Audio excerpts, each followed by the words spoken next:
शेतकरी मित्रांनो, आपण ह्या जे 10-26, 20-20-013 जे खतं टाकलेले होते, हे आपण आता 15 ते 20 दिवसापासून याच्यामध्ये काही एक टाकत नाही आहे, फक्त सोडून देतोय, पाणी भरतोय आणि गूळ टाकतोय.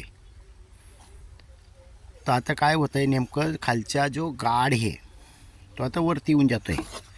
तर शेतकरी मित्रांनो, आपण आता काय याचं पर्याय एक केलेला आहे, गाढ असं न फेकता जे वरती आलेलं आहे थोडंसं असं गाडून घ्यायचं आणि याच्यात टाकून द्यायचे.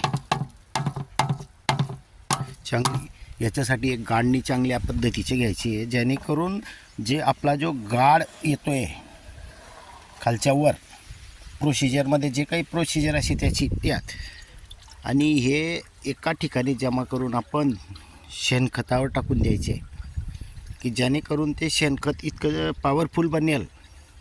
यामधले जीवाणू, यामधलं जे काही मेलेले जीवाणू, त्यांच्या विष्ठा हे सर्व शेणखतामध्ये गेल्यानंतर ॲक्टिव्ह होतात. ते ॲक्टिव्ह झाल्यानंतर आपल्याला चांगल्या प्रतीचं शेणखत उपलब्ध करून भेटेल. म्हणजे घरीच तयार करायचे आहे, हे काही बाहेरून आणण्याची गरज राहत नाही. फक्त आपल्याकडे शेणखत जास्त उपलब्ध नसेल तर थोडंफार शेणखत घ्या, त्याच्यामध्ये काडी कचरा टाका आणि त्याच्यानंतर याची अशी हे टाकून त्याच्यावर प्रोसिजर करा. शेतकरी मित्रांनो, चांगल्या प्रोसेसचं आपल्याला उपलब्ध शेणखत घरीच तयार करता येणार आहे.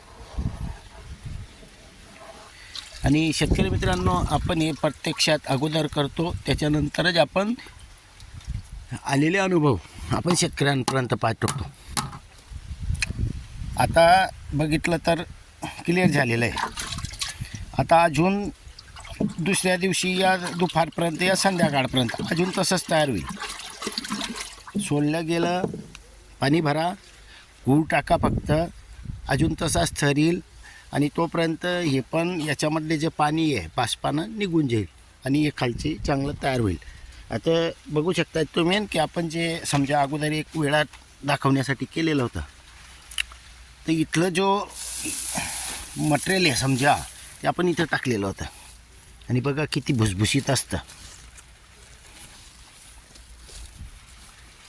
जास्त प्रमाणात जिथं गाड येते ते बघा. आणि विशेष म्हणजे वास पण एकदम बेस्ट येतो. इथं पूर्ण काळी कचरा कुसतो. आणि मुळ्या कधी बघितल्या तर बघा किती मुळ्या आहेत पिकांच्या.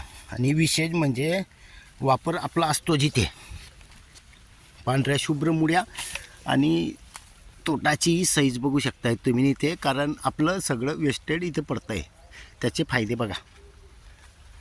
बाकीच्या भागामध्ये कधी बघितला तर फरक असतो बघा. जिथे आपली वेस्टेड असतं तिथला मक्का आणि बाकीचा मक्का बघा. शेतकरी मित्रांनो, हे भावाचे क्षेत्र आहे. बोरवेल इथे असल्यामुळे आपल्याला जे सोडण्याची प्रक्रिया ही इथे असते. धन्यवाद.